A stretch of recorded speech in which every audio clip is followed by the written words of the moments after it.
Okay, YouTube. I think it's long overdue we have a talk about AI and what it means for the immediate future, and especially what it means for this channel as a whole. But before we get into all that, I just want to tell you all a little bit about myself and where I'm coming from with all of this. So, my name's Andrew. I run the Scare Mail channel, obviously. If it's your first time here, welcome. I worked in film and TV for over 6 years, and I had the awesome opportunity to work with tons of incredible people from all over the world, which was great. Now, working on movie sets wasn't always the end goal for me, obviously. I always had dreams of being like a writer and filmmaker myself, but I never had the funds, resources, or even the connections to really make that happen. I was, however, lucky enough to get a job here at an animation studio in New Orleans called Swaybox Studios. And it was awesome for the time I was there. I was slowly but surely making steps towards being a storyteller in film and media, which is where I always wanted to be. Until, well, Disney pulled the plug on the film that me and my team were working on at Swaybox, which resulted in over two-thirds of the company being laid off, including myself. So after that, I was back to square one and I had really no way to showcase my writing or ever get my vision on any sort of screen that was realistic. And then, bam, AI video models started releasing, and I immediately started to experiment with it to see the capabilities of the technology. And I saw its potential. And I really thought it could be something for the future and to really start familiarizing myself with to be able to tell stories. So that's why I started this YouTube channel to be able to tell stories in a way I never really thought possible at the time. You know, like using my words to create something on screen within minutes and like directing a camera that wasn't even there. Now, some people like my use of AI and some people hate it, which I definitely understand. But honestly, I never wanted to give up on it. And my reasoning for that is that AI video is not perfect now, but eventually it will be. And I wanted to be one of the first people to master this new trade, essentially, so that when it does become perfect, I will be leading the pack in a world that will not only be run by AI, but essentially dominated by it. So I dabbled in all the AI video generators of the time, Luma, Kling, Hilua, um, Runway, always trying to get the model that portrayed my vision best for my buck. But then came VO3, which was incredible, but a little expensive. So I never got to experiment with it too much. But then came Sora 2. And that was by far the most advanced AI video model to date by a lot. So I started messing around with Sora and I was just essentially blown away by its potential. Care for a top off? Depends who's asking. The host of the party, that's who. My dreams of being able to direct a movie in real time is slowly coming to reality. We're that close. That's how good Sora 2 is. And that was always the end goal for this channel. I retell scary stories that are known because that's what my audience likes. And I had some of my original self-made stories early on when I very first started this channel, but commenters are like, you need to delete this. The AI looks terrible. And I agree, it was very bad. So I hid those videos.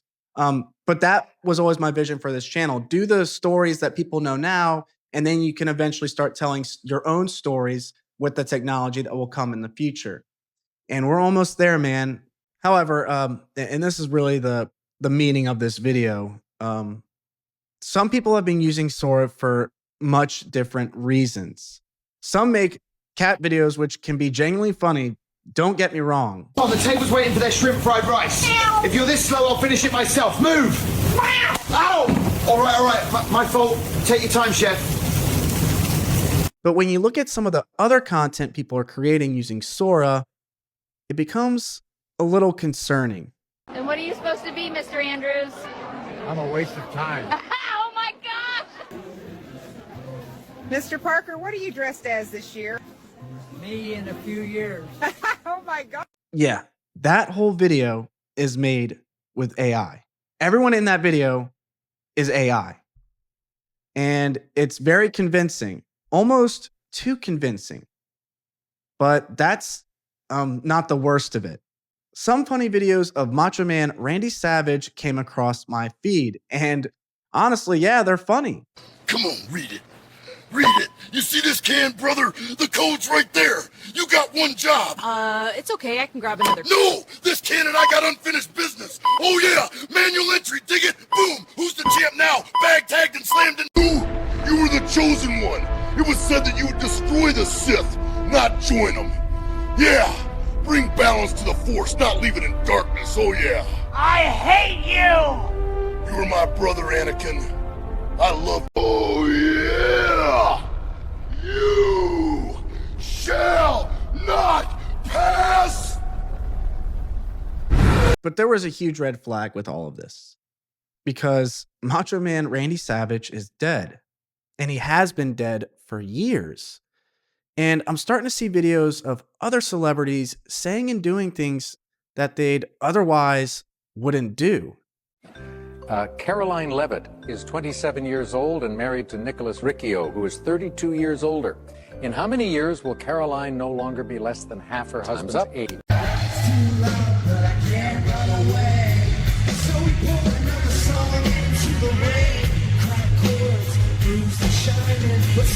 And it really got me thinking, what is this for? Who is this for? Because I can't see anything ethical about this. And this isn't just limited to celebrities that have passed away. Real life people, their faces and their voices can be used in Sora too. Mom, you watching? Watch this, all right? Check it out. Watching. Big cannonball into the pit. Ready? Woo! Ha! That was awesome. You did it. Best day ever, Mom. Found me. I'm half solving a puzzle, half procrastinating, so consider this your invitation to distract me. Drop your questions. I'll try not to ruin them with overthinking. The book, it's called The Kestrel's Paradox. Makes my brain feel like a pretzel, which is a good sign. And yes, these are notes. Very messy ones. Now, OpenAI, for the most part, has really strict rules about what you can and can't generate, luckily. But I shouldn't have to tell you that people are already finding ways to work around those rules and regulations. Like the Sora watermark. The Sora watermark can be removed in any API that you use that offers Sora, like the one that I use, which is FreePick. And people are also using secondhand applications that they've created themselves to remove the watermark themselves. Not to mention that OpenAI needs $400 billion within the next 12 months to keep their investors happy and to keep their company afloat. Now, the answer to those deficits is staring them right in the face. No more guardrails, no more ethics, and lightened regulations all around.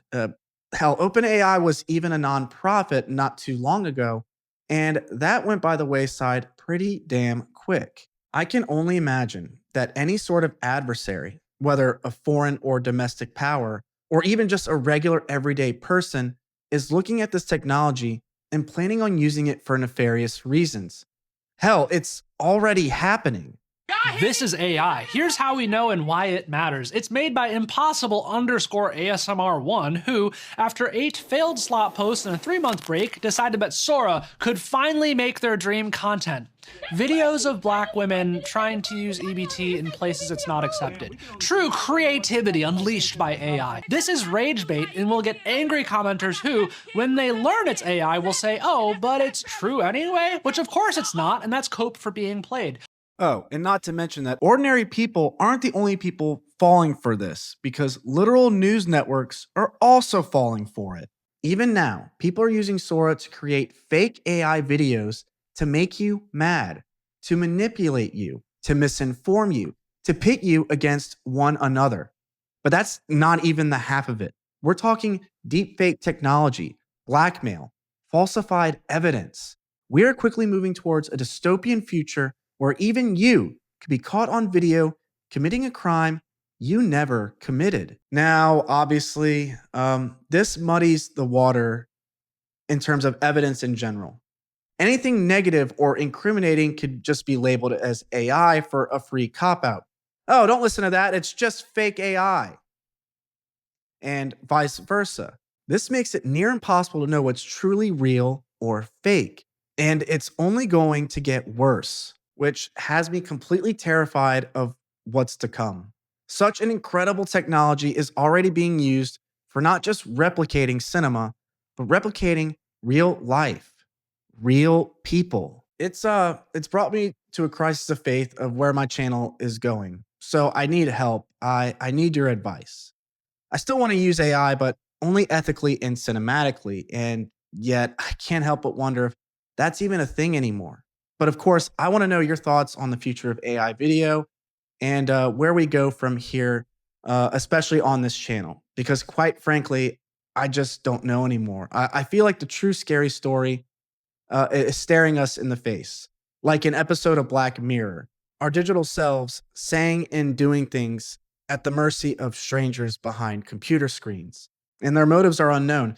And if you look at the world as it is today, it's hard to believe that anyone has good intentions about any of this. For those of you that follow this channel closely, thank you for your patience. I've had a lot going on the past couple months. I had a family emergency to tend to, and I'm starting a new job soon. So I really haven't had the time or the focus to get an episode done recently. I was actually working on an episode today, and then I realized I couldn't close my laptop anymore. And apparently my batteries are swelling and my computer could explode at any moment. So I will have to tend to that as well before I finish the next episode. So currently we're down, especially with where we go from here and fixing this dang computer. But we're not out yet. So I still plan on making videos. So don't worry. And I look forward to creating more videos with you for you all to enjoy, hopefully ethically, because that's my main concern right now. As always, thanks for watching and good night.